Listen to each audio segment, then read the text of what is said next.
Hi there, my name is Shane Menzak. I'm a customer account manager and part of the specialty livestock team with UFA. We're here today to talk about calving emergencies and how to prepare for them for the upcoming calving season.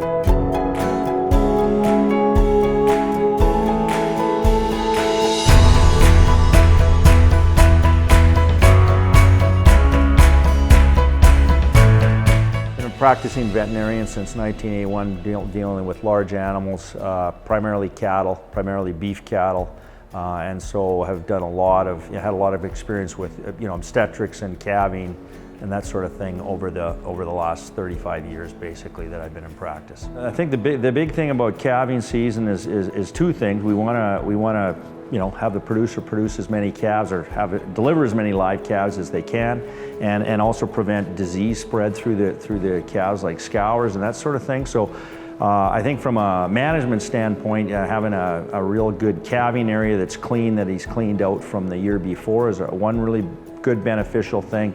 And then the second thing is preparing the barn that he might put some of the calves in, and having all the calving supplies that he may need. If you do have to do a calving, keeping the cow really clean, so using surgical soap to clean the back end of the cow. Because what we're also thinking about is delivering a live calf, but allowing that cow to rebreed for next year. So we don't want to introduce any infectious organisms or bacteria into the uterus. And then I always stress with farmers to have a big supply of obstetrical gloves around. You want to use obstetrical gloves to keep yourself and also to prevent introduction of diseases to the cow. So if it's ever a tight sort of calving, you want to use a lot of lubricant,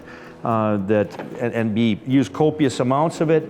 It's non-harmful to the cow, and that will facilitate calving if it's, say, a dry calf or one that's gone too long. Okay, so the other things you're going to need for calving is the equipment involved in the actual calving. So that's going to involve calf handles for sure. And I really like the real good quality 60-inch obstetrical chains that you can, as we teach the veterinary students at University of Calgary, to put 2 wraps on either front leg. To facilitate delivery of the calf, it's always good to have a good quality calf puller, have it cleaned, hang up somewhere that you can grab it easily. And the big thing again with producers, keep these very clean. You don't want to transfer any organisms from one cow to the other, so it's cleaned and disinfected after each use if you can. That's why I also recommend having a good supply of something like Virkon, which is a non-specific kind of disinfectant for bacteria, viruses. The big thing of spread of disease happens in the calving time because you're moving a lot of animals in and out of your barn. They're young calves that are prone to get sick, so we want to keep them not exposed to as many organisms as we can. So the Virkon disinfectant around your calving chute, maternity pen, on the calf puller, all that sort of thing is a real wise thing to do.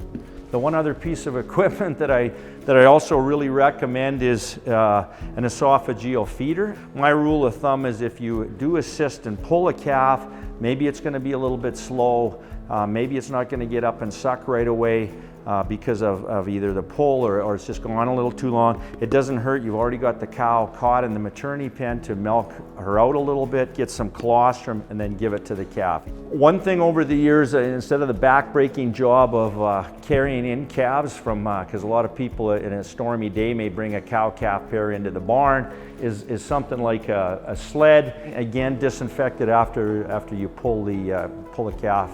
Yeah, so vaccines are usually given to calves when they get a little bit older, but there's starting to be more and more vaccines, of course, that we give the cows ahead of calving when they're either pregnant or before breeding to prevent reproductive diseases. And then all the other vaccines that are given to your cows the protective immunoglobulins are formed in the milk or in the colostrum, the first milk. So those protection from those diseases passes through the cow, through the colostrum, and into the calf. So if the calf has a really good suck in the first 4 to 6 hours, it's way less likely to get diseases.